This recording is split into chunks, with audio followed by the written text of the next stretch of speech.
So President Trump, though, again this morning, urged the Vice President Mike Pence, who of course will preside over the opening of the envelopes, he wants him to reject the votes and send them back to the state, something that the Vice President does not have the constitutional authority to do.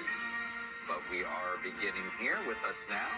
Garrett Haight, who covers Capitol Hill for NBC News. We've also got Claire McCaskill, Rich Lowry, joined by Nate Persily, a former senior research director for the Presidential Commission on Election Administration and a professor at Stanford Law School. NBC News legal analyst Robert Tsai, another one of our constitutional scholar friends, a professor of law at Boston University, is also with us. And of course, my anchor pals and co-anchors, Katie Tur and Andrea Mitchell. So we are back from Mike Pence that he sent to members of Congress. And we're just reading it now. I want to read an excerpt here.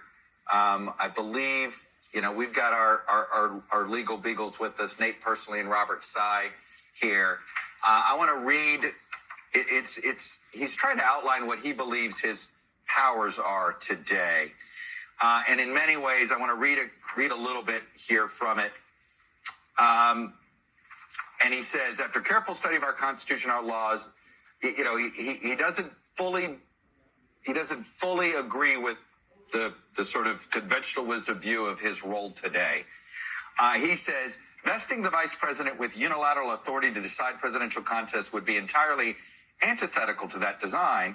As a student of history who loves the Constitution and reveres its framers, I do not believe that the founders of our country intended to invest the vice president with unilateral authority to decide which electoral votes should be counted during the joint session of Congress, and no vice president in American history has asserted such authority. Instead, vice presidents presiding over joint sessions have uniformly followed the Electoral College Act, conducting the proceedings in an orderly manner, even when the count resulted in the defeat of their party of their own presidency.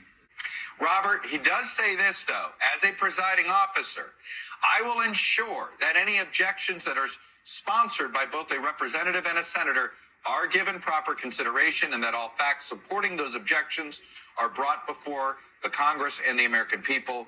Those who suggest that raising objections under the Electoral Count Act is improper or undemocratic ignore more than 130 years of history and fail to acknowledge that Democrats raised objections in Congress each of the last 3 times that a Republican candidate for president prevailed. Robert, a fair interpretation of that there by him, do you believe?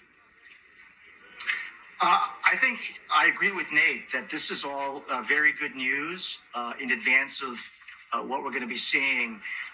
He clearly has rejected the most extreme interpretation that's been offered by the sort of Gomer, Cruz, Hawley caucus.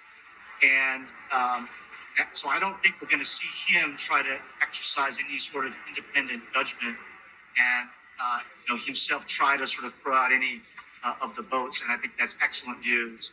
And I think the rest of it is just him recognizing that there's an orderly process that has been outlined both in the Constitution and in the federal law that was passed after the sort of debacle of the Hayes-Tilden contested election of 1876. So I think all of this is excellent news, and unlikely, hopefully, to result in what the framers really feared, which is a process by which cabal, intrigue, and corruption led to the picking of a president.